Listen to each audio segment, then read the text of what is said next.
Olá, bom dia, seja muito bem-vindo, muito bem-vinda a mais um Consulta com a Gi, um programa onde eu respondo as dúvidas dos meus seguidores e das minhas seguidoras sobre como reverter o pré-diabetes comendo tudo que gosta. Oi, Eduardo. Estou aqui pela primeira vez. Obrigada, seja muito bem-vindo, fique tranquilo, estamos só nós. Obrigado. Fique à vontade, pode fazer a sua pergunta. Minha pergunta é o seguinte, inclusive eu fiz o exame, eu já fiz essa pergunta para você já me respondeu, eu vou retornar, porque até alterou um pouco as taxas.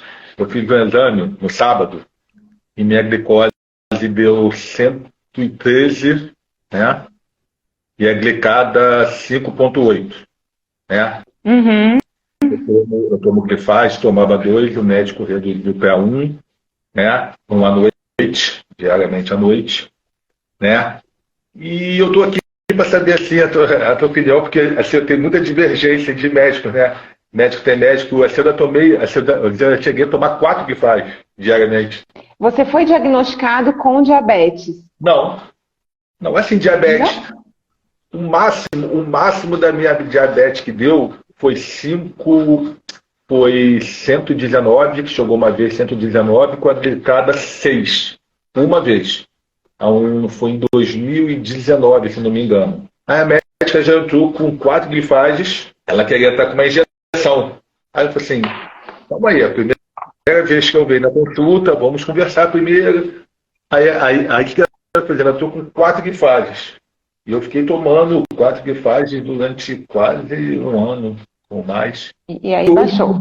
Vários médicos, e os médicos, inclusive, um que eu fui agora, o último, ele pediu meu exame da época, que essa médica me receitou os 4 Glifaz, e falou que não entende por que ela receitou os 4 Glifaz. Então, assim, a gente fica muito em dúvida, né? Sobre até os médicos, cada um tem um procedimento diferente. Então, Eduardo, de fato, eu também não concordo, ainda bem que não sou só eu, né? Dessa prescrição de glifage, principalmente se você estava no pré-diabetes. O pré-diabetes, ele é uma fase antes do diabetes, então você ainda tem o seu pâncreas funcionando, né, bem até para ele conseguir manter o açúcar dentro dos níveis normais, aí do desejado para o corpo. E bastam, acredito que vão bastar para você, pequenos ajustes, alguns ajustes com relação à alimentação, exercício. Eu não sei como que é o seu trabalho, se você fica muito tempo sentado.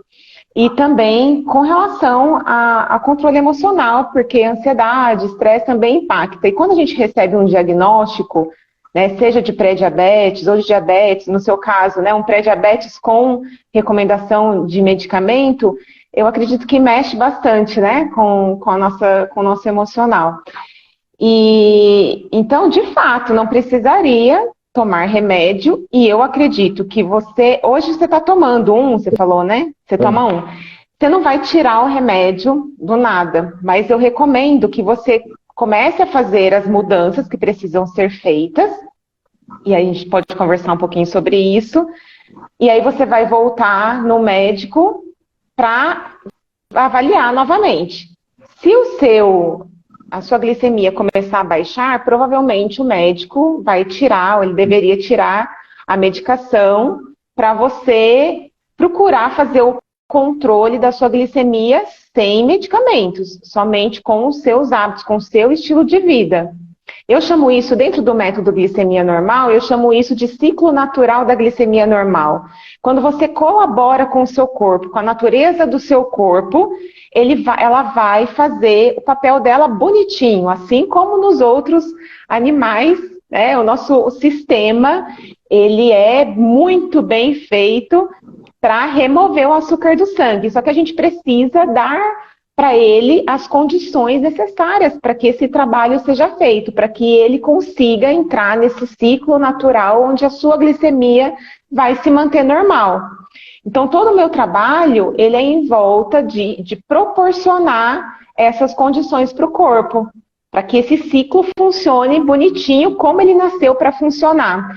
E aí, quando a gente entra com medicamento, bagunça tudo, porque esse medicamento ele vai mexer no sistema nervoso central, e depois é mais difícil um pouco para a gente resgatar essa natureza, mas é possível. Então, eu queria saber saber de você, Eduardo, como está a sua alimentação hoje? Você faz algum tipo de dieta ou você está comendo Fazer normalmente? uma restrição, né? Eu tento fazer uma restrição, assim, geralmente de segunda a sexta, principais refeições, almoço e jantar, são excelentes. É o trivial, o arroz, feijão, uma salada e uma proteína grelhada. Não como fritura, não como essas coisas. O problema maior são os intervalos. Eu sou, entre aspas, viciado em doce. Eu gosto muito de doce, muito, muito mesmo, muito mesmo. Então, Uhum. assim, eu sempre tenho alguma coisa guardada. Por exemplo, eu como biscoito recheado. Antigamente eu abria um pacote de biscoito e comia o biscoito na hora. Hoje em dia o pacote dura 3, 4 dias. Eu vou lá, como dois, Hum, né? muito bem. E de manhã, como eu sou muito ansioso, de manhã, por exemplo, eu acordo 6 horas para ir para academia, né? Então, como eu sou muito ansioso, essa alimentação da manhã, ela é muito, porque eu não consigo. Aqui que eu faço, eu acordo, como os dois biscoitos, três recheado, aí tomo um whey, né? Se tiver whey em casa, eu tomo. Se eu não tiver, eu tomo achocolatado, tento ter um achocolatado linha, aquele linha sem açúcar que diz que não adianta nada, mas é melhor que Nescau. Eu acho que é melhor que Nescau. Aí vou para academia, né? Aí volto. Por exemplo, agora acabei de comer 2 pães de forma integral. Agora eu vou até o almoço sem nada. Mas assim, acabo de comer, por exemplo, a minha sobremesa, às vezes é um quadradinho. Eu também comi uma barra de chocolate toda. Agora estou comendo um quadradinho depois das refeições. Às vezes. Ontem, por exemplo, eu comi um caqui. Ainda consegui trocar o chocolate por um caqui, uma fruta. Então isso eu vou tentando, mas mesmo assim, a minha alimentação, dentro do possível, eu acho ela regular para boa. Certo. E final de semana? Aí, final de semana dá Ah, final de semana. É o final de semana do lixo. É assim, Eduardo, infelizmente a maioria das pessoas criou na mente essa impressão, essa sensação, essa crença mesmo, né, de tanto a mídia falar, os médicos falarem, que doce faz mal, né, que o chocolate faz mal, enfim. E aí a gente ficou com medo desses alimentos, de pão, a gente ficou com medo de macarrão, ficou com medo de doces, ficou com medo de chocolate. E esse medo, ele faz com que inconscientemente a gente tenha mais desejo ainda por aquele alimento. Somado a isso, tem a questão da ansiedade, né, que a ansiedade, ela nada mais é do que uma sensação de perigo que a gente tem. E essa sensação de perigo, o nosso corpo, ele lida de uma forma que não é das melhores. Que é, assim, não é das melhores hoje. Já foi útil lá atrás, quando ele estava no meio, quando o ser humano, o humano estava no meio da floresta, e ele estava ali sozinho, e aparecia um predador, e aí vinha toda aquela descarga de hormônios da ansiedade para falar, ó, foge.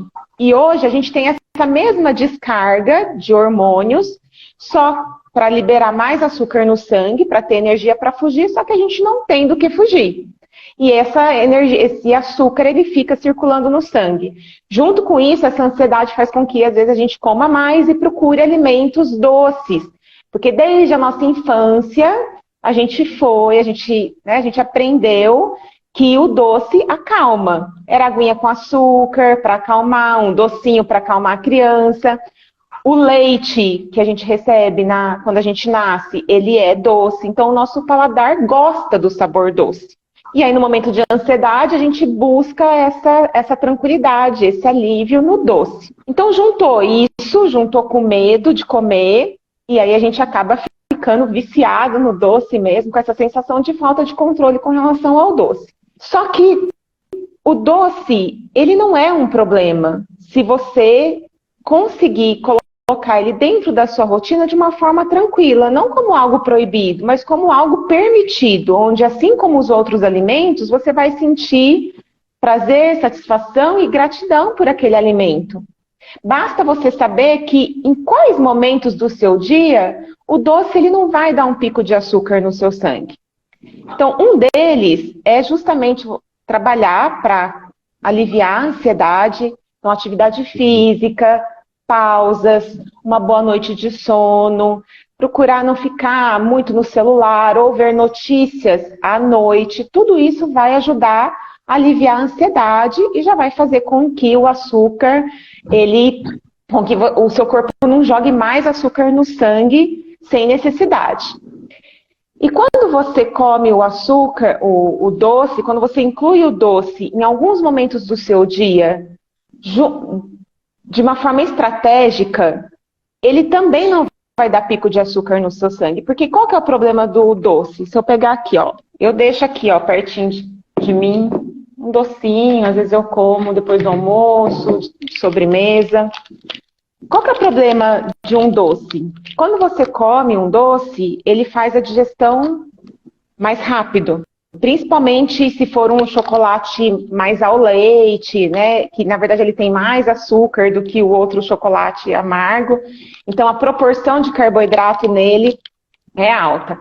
Então quando você come um doce, ele faz a digestão muito rápido e dá uma carga de açúcar. Por essa digestão ser rápida, o açúcar no sangue sobe muito rápido.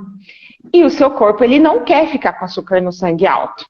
Ele vai tentar de todas as maneiras tirar esse açúcar do sangue. Então ele vai botar o seu pâncreas para trabalhar, para liberar bastante insulina, para tirar esse açúcar do sangue. E se você fizer isso muitas vezes, por muitos anos, como acontece com a gente, o seu pâncreas vai chegando lá perto dos 40 anos, ele vai ficando mais cansadinho. Por isso que depois dos 40, geralmente, que vão começar a aparecer o pré-diabetes, o diabetes, porque o seu pâncreas ele já está cansado de trabalhar.